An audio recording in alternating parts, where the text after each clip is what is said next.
Peggy 7. Plants vs Zombies Garden Warfare features two 12 vs 12 online multiplayer modes. Here are some tips to help you vanquish your opponent. We win.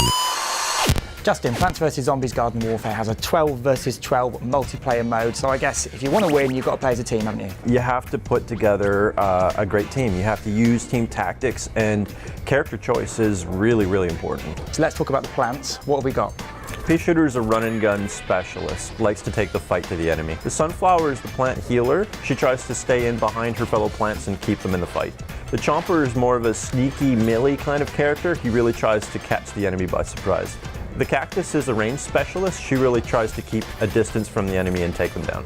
So for someone that's played other shooters, how would you best relate these character types to types people might have played in other games? The pea shooter is like a standard assault class. The sunflower you might find as a medic.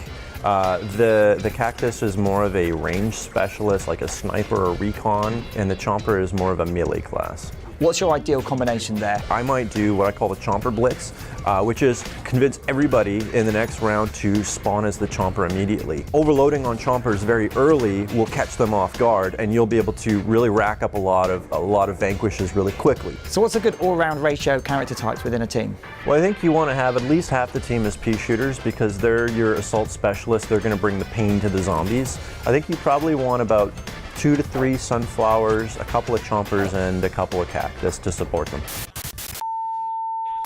So for someone that's familiar with other shooters, how would you relate these zombie classes to things they'll be familiar with? Sure, so the soldier is your typical assault character. He should be very easy to pick up and play, especially for new players. The rocket jump is great at getting him above the action, allows him to look down and kind of pick off some wayward plants. The engineer is definitely a support type character.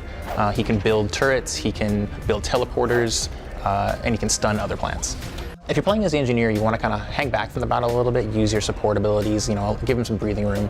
For the scientist, you want to stay at the front line. His goo blaster is very, very damaging up close. He's a little bit like a scout in that he's very fast, can get into the battle very quickly and do a lot of damage with his shotgun. But he also has a healing station, so he is the zombie's healer, and how you choose to play him kind of determines how that goes. So how would you relate that to something that someone might be familiar with in other games?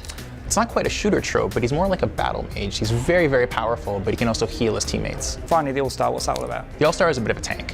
He has very high health, he has a very fast-firing weapon, and he can kind of lay down suppressing fire for his teammates to advance. His sprint tackle ability allows him to clear the objective really effectively, and his football cannon, with its fast rate of fire, can lay down a lot of suppressing fire. If you're going to have a team, what's the best ratio of zombie classes to have?